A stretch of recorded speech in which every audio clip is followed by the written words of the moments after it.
Olá, meus irmãos, que a paz do Senhor Jesus esteja com vocês. O nosso estudo de hoje vai ser uma continuação da nossa meditação da semana passada, na quarta-feira da semana passada, quando nós começamos a falar um pouco a respeito da primeira carta de João. Esta epístola tão preciosa que nos ensina a ter comunhão com Deus, nos ensina a ter certeza da nossa salvação, nos ensina o modo de vida pelo qual podemos agradar ao Senhor, que foi escrita para trazer a nós alegria no nosso relacionamento com o Senhor Jesus Cristo e com a sua igreja. Hoje nós vamos dar continuidade ao nosso estudo e eu quero iniciar lendo com vocês o texto desta carta no segundo capítulo. Segundo capítulo, versículo de número 25, ou melhor, do versículo 24 até o versículo de número 26, que diz assim: Permaneça em vós o que ouvistes desde o princípio. Se em vós permanecer o que desde o princípio ouvistes, também permanecereis vós no Filho e no Pai. E esta é a promessa que Ele mesmo nos fez, a vida eterna. Isto que vos acabo de escrever é acerca dos que vos procuram enganar. De vez em quando eu vou fazer alguma compra, que eu dou para a pessoa que está operando ali no caixa uma nota de R$100 ou R$50, a primeira coisa que a pessoa faz é pegar aquela nota, olhar assim contra a luz, para ver se o dinheiro que eu estou dando para ela é de verdade. Agora, ninguém, ao pegar uma nota de R$2, por exemplo, precisa examinar contra a luz para saber ou para procurar se ela é verdadeira ou se é falsa. Porque as coisas de menor valor, a gente realmente não fica se preocupando se ela é falsa ou verdadeira, porque geralmente ninguém vai procurar falsificar uma coisa de valor pequeno, não é mesmo? O Evangelho é a coisa mais valiosa que nós temos nesse mundo. É a coisa mais valiosa que nós temos nesta vida. E por isso, Jesus falou, desde os seus primeiros dias, que surgiriam muitas pessoas que tentariam falsificar a mensagem dele, a mensagem do Evangelho. Ele disse que surgiriam falsos cristos e falsos profetas que enganariam a muitos.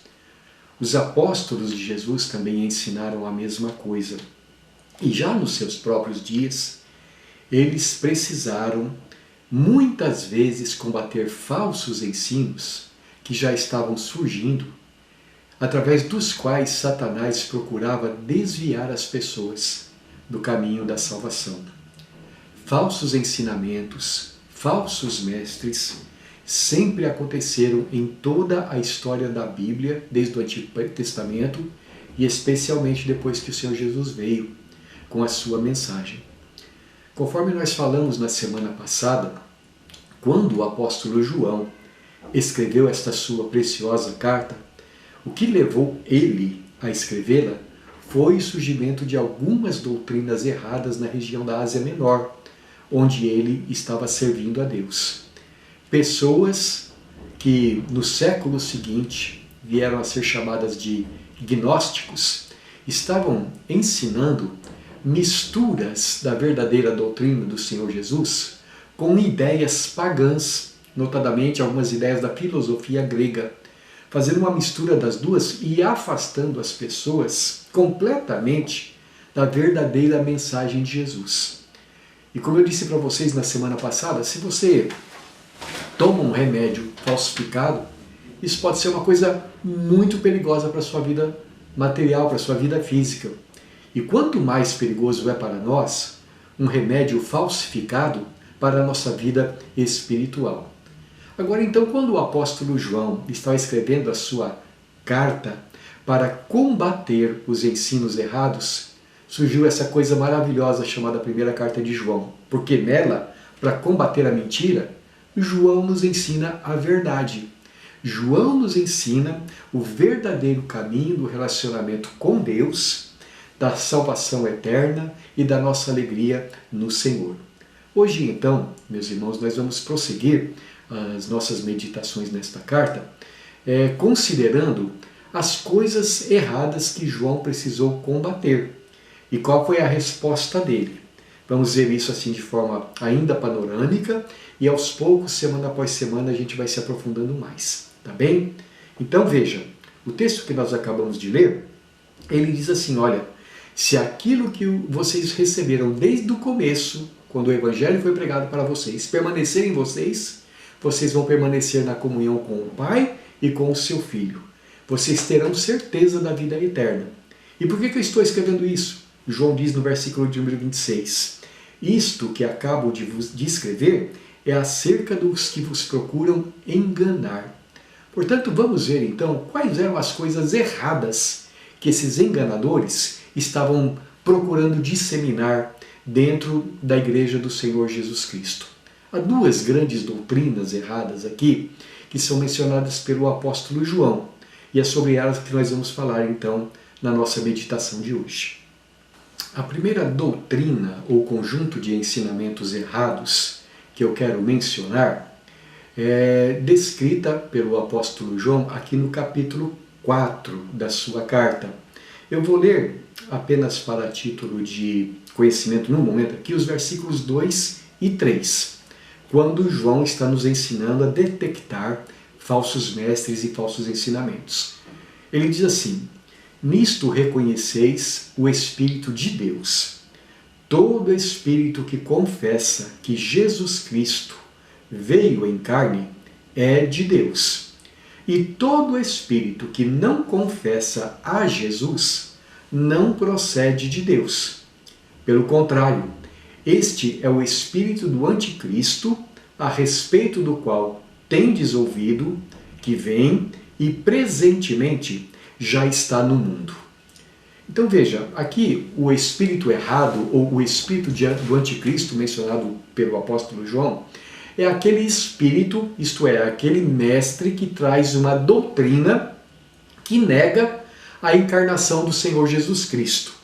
Quando falamos a respeito de encarnação do Senhor Jesus Cristo, de acordo com o Evangelho, nós estamos querendo dizer que o Filho eterno, do Deus eterno, aquele que criou os céus e a terra, lá no começo de todas as coisas, houve um momento na história da humanidade que ele se tornou um ser humano, viveu entre nós e trouxe para nós a mensagem e realizou por nós a obra da salvação ali na cruz.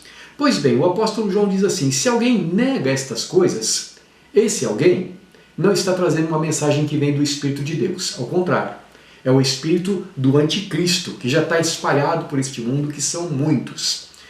Por que o apóstolo João está dizendo isso? Como eu disse para vocês, alguns falsos mestres no meio da igreja cristã estavam fazendo esta mistura de doutrinas da Bíblia com doutrinas ou com pensamentos de certas correntes da filosofia grega.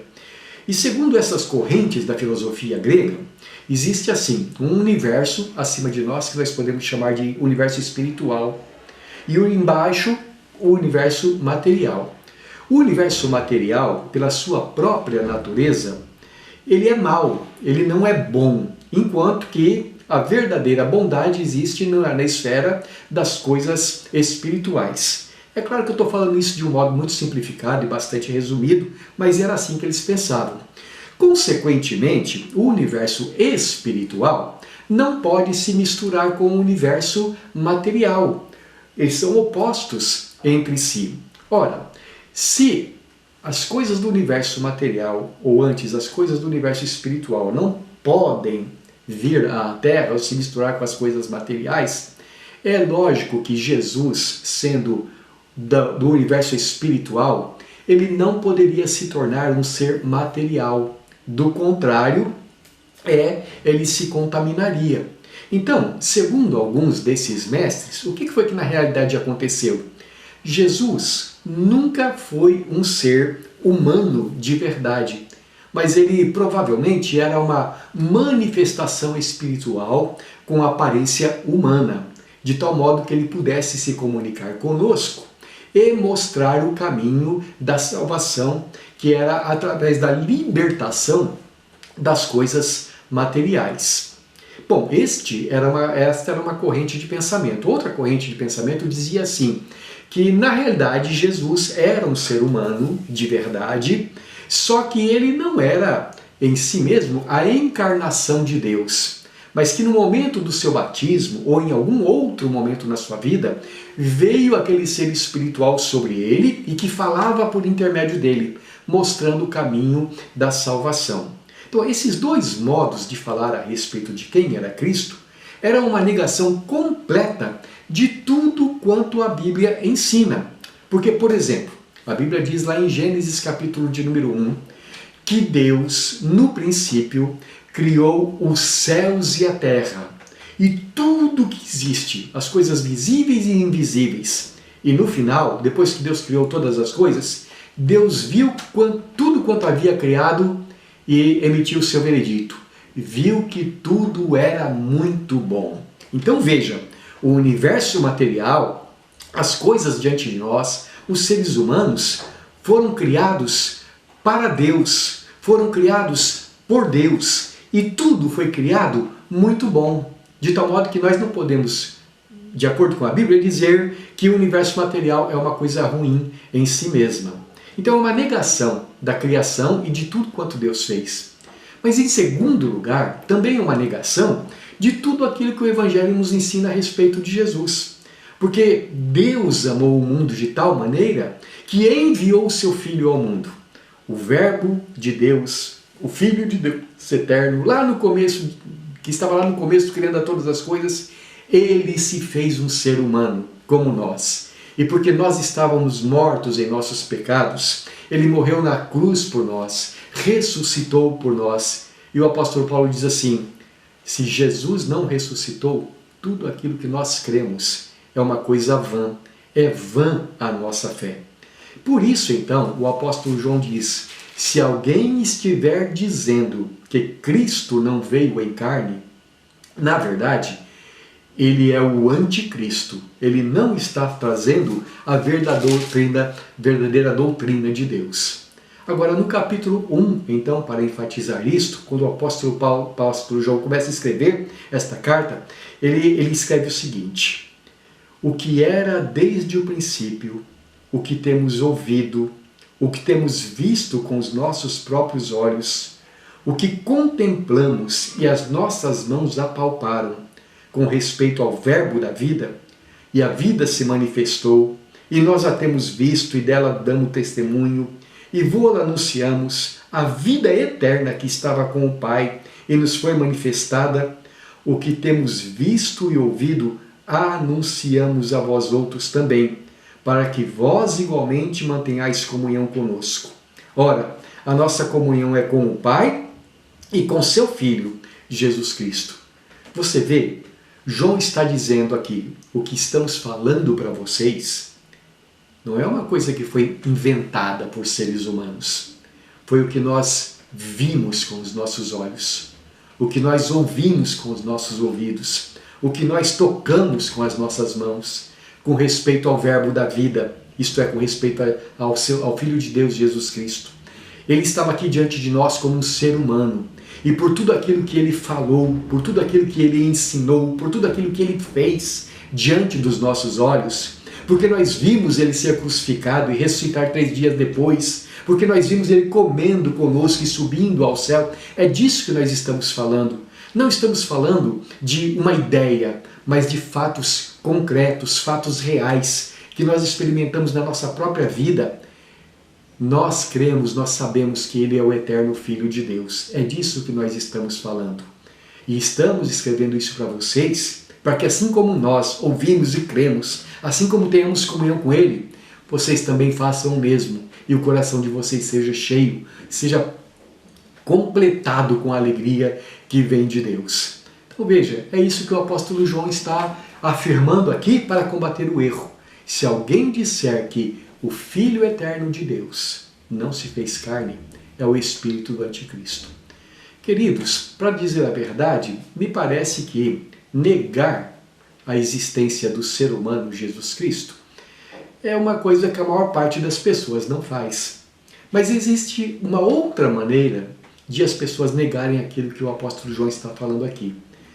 Afirmam que Jesus Cristo, de fato, era um ser humano, mas negam que ele seja a encarnação do eterno Filho de Deus.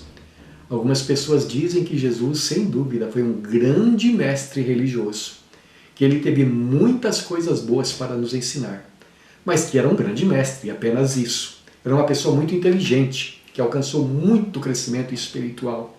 Mas dizer que ele é o Criador do universo, ou dizer que ele morreu na cruz por nós e ressuscitou, e que está vivo e voltará para julgar o mundo, segundo o pensamento de muitos, isso é uma tolice. Existe uma outra forma. Algumas outras pessoas dizem que Jesus Cristo, na verdade, foi a encarnação de um espírito muito evoluído, que Jesus já deve ter tido outras encarnações. Uma vez um homem chegou a me dizer que se Jesus morreu na cruz pelos pecados, não foi pelos pecados de nossos, mas foi pelos pecados dele mesmo que ele cometeu em outras encarnações. Essas duas maneiras de falar, que eu acabo de citar, elas negam a doutrina do Evangelho, que dizem para nós que foi o Criador que habitou entre nós e nos trouxe salvação.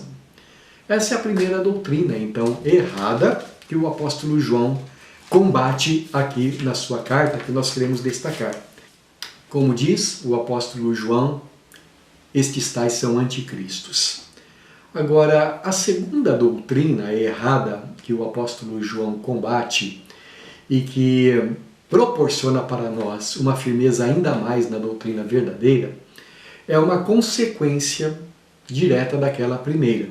Porque veja, a primeira doutrina errada que João combate, que nós destacamos, é a doutrina de que o universo espiritual é bom, o universo material é mau, e consequentemente o Deus eterno não poderia ter se feito carne. Bem, se o universo material é inerentemente mau e que nunca alguma coisa boa poderá tocá-lo, qual é a consequência prática para a vida humana se nós queremos alcançar o universo espiritual, o mundo espiritual? A resposta que estes falsos mestres davam pode ser classificada ou pode ser dividida de duas formas completamente opostas. Alguns desses falsos mestres diziam o seguinte: se o universo material é mau, para que nós alcancemos a verdadeira vida espiritual, nós precisamos nos abster o máximo possível de tudo quanto diz respeito às coisas deste mundo carnal, deste mundo material e mau. Então, estes falsos mestres ensinavam um modo de vida que foi chamado de asceticismo, quando você deixa de dar-se a si mesmo os prazeres legítimos desta vida. Por exemplo, alguns mestres diziam que casamento é uma coisa que da qual você deve se abster, que alimentos gostosos são coisas das quais você precisa se abster, bebidas, relacionamento sexual e muitas outras coisas que a Bíblia diz são legítimas, que Deus criou para a nossa satisfação, para a nossa manutenção, para a nossa alegria e tudo de tal modo que glorifique a Ele. Este tipo de erro, o asceticismo, foi combatido, por exemplo, pelo apóstolo Paulo, quando ele escreveu a sua carta à igreja que ficava na cidade de Colossos. Porque lá em Colossos, entre os colossenses, alguns falsos mestres estavam querendo ensinar isto. Eu vou ler com vocês. Na carta de Paulo aos Colossenses, capítulo 2, versículo de número 16 até o versículo de número 23, Paulo diz assim: ninguém, pois, vos julgue por causa de comida e bebida, ou dia de festas, ou lua nova, ou sábados, porque tudo isso tem sido sombra das coisas que haviam de vir, porém o corpo é de Cristo. Ninguém se faça juiz contra vós outros, pretextando humildade e culto dos anjos, baseando-se em visões, enfatuado, sem motivo algum na sua mente carnal, não retendo a cabeça, do qual todo o corpo, suprido e bem vinculado por juntas e ligamentos, cresce o crescimento que procede de Deus. Se morrestes com Cristo para os rudimentos do mundo, Porque, como se vivesseis no mundo, vos sujeitais a ordenanças. Não manuseis isto, não proves aquilo, não toques naquilo outro, segundo os preceitos e doutrinas dos homens, pois que estas coisas com uso se destroem. Tais coisas com efeito têm aparência de sabedoria, como o culto de si mesmo e de falsa humildade, e de rigor ascético. Todavia, não tem valor algum contra a sensualidade.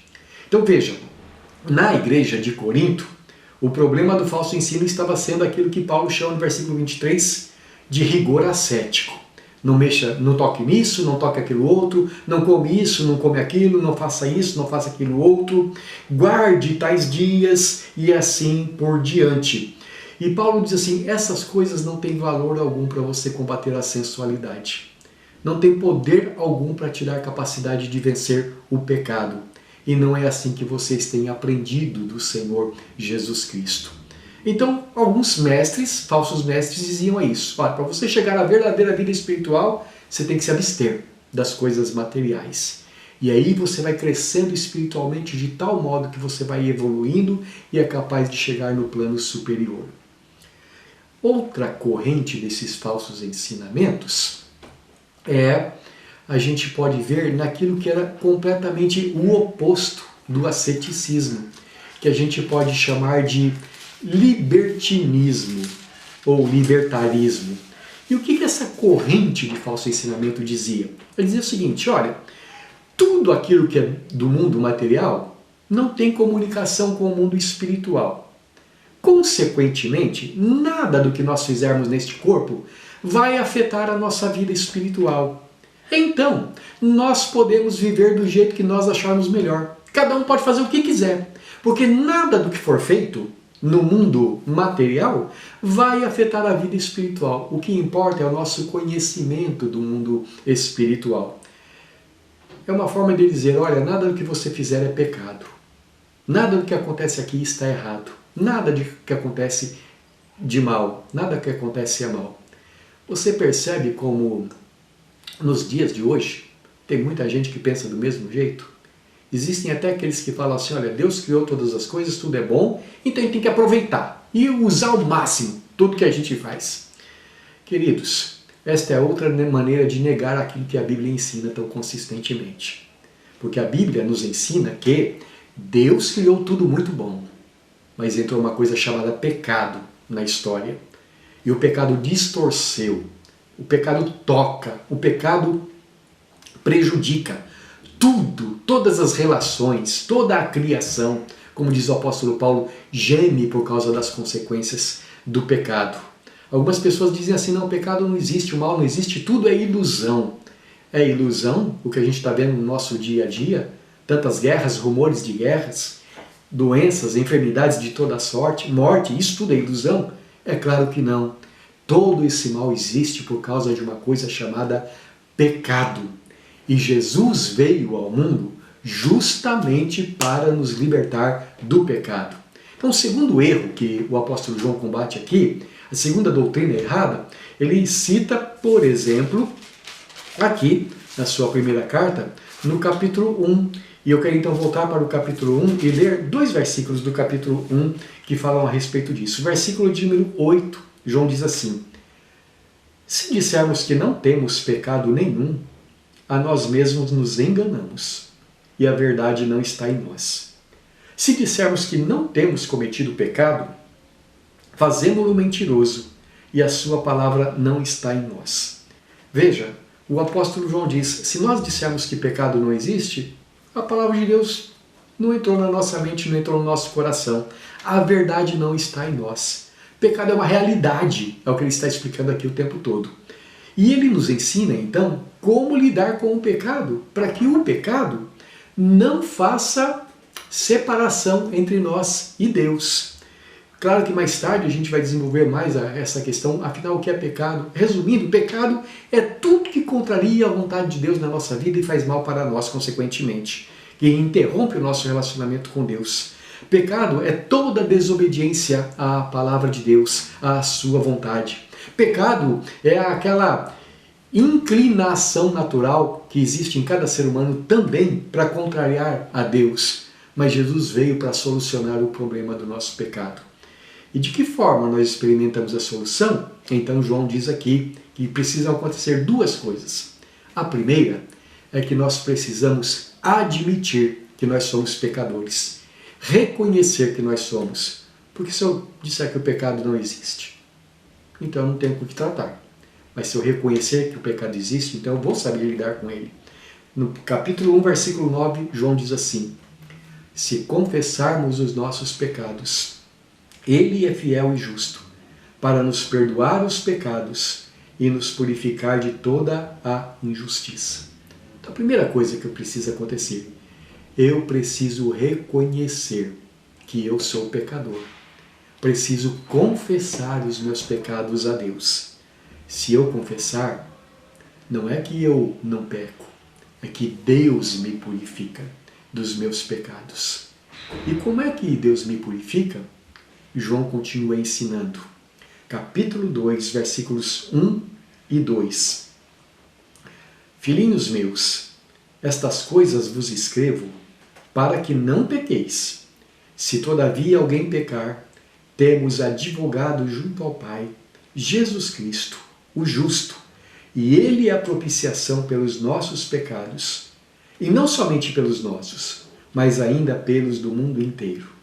Veja, o alvo de Deus e aquilo que João se propõe a nos ensinar em toda a sua carta é viver uma vida sem pecado. Mas não adianta a gente dizer que a gente não peca, porque mesmo procurando uma vida de santidade, nós continuamos limitados, nós continuamos errando. Qual é a solução? Negar isto? Não, a solução é confessar. Mas se nós confessarmos, se nós pecarmos e reconhecermos, o que acontece? Diz o apóstolo João, nós temos alguém que está diante do trono de Deus para ser o nosso advogado. É um advogado infalível, Jesus Cristo, aquele que na cruz fez a expiação pelos nossos pecados, satisfazendo então a justa ira de Deus. Ele é a propiciação, ele é também o nosso advogado que nos defende diante do Pai. E aí então nós temos a certeza de que nós somos gente perdoada. Você vê que maravilha que é o Evangelho? O Evangelho não diz que este mundo material criado por Deus é uma coisa ruim, que nós não podemos desfrutar dele. Ao contrário, o Evangelho diz que tudo foi criado por Deus para a glória dele e para a nossa alegria. E que nós podemos sim viver a vida de tal modo, gozando dessas coisas criadas por Deus, que nós experimentemos a bondade dele a cada dia.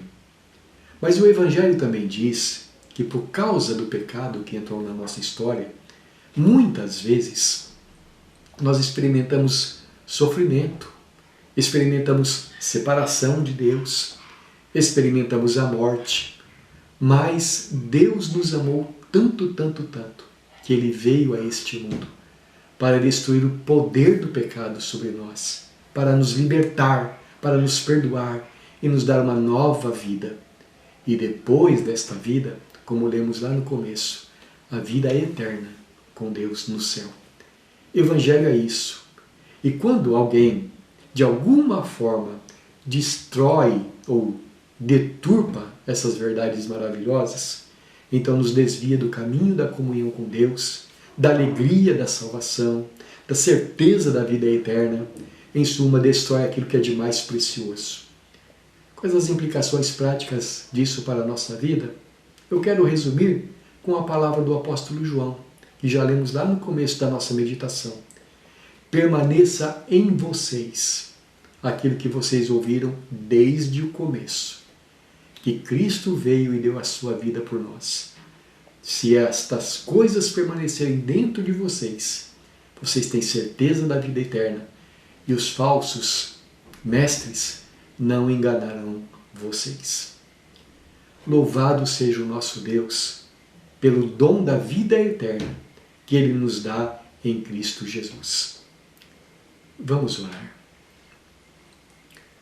Nós te damos graças, ó Pai Celestial, pelo maravilhoso Evangelho que o Senhor nos dá nas Escrituras, que nos fala da tua encarnação através do seu Filho, para que por ele nós tenhamos comunhão contigo, para que por ele nós tenhamos aberto o caminho para a eternidade. Agradecemos porque também podemos desfrutar tudo que há de bom nessa vida, com sabedoria, com santidade, com amor, com moderação, de tal modo que, ao gozar as delícias da vida familiar, do trabalho, das amizades, em tudo nós possamos ver a tua boa mão. Agradecemos ao Senhor, porque tudo que existe é fruto do teu amor por nós. E agradecemos ao Senhor pela bendita certeza que as coisas ruins que acontecem agora, elas não serão para sempre, porque conforme a tua palavra nos diz, haverá um tempo em que Jesus voltará para estarmos contigo e então todos os males finalmente terão ficado para trás. Por isso nós te louvamos, em nome de Jesus, nosso Salvador. Amém. Que a graça do Senhor Jesus, o amor de Deus, o nosso Pai, e a presença, a comunhão do Espírito Santo, seja com vocês, meus irmãos, hoje e para sempre. Amém.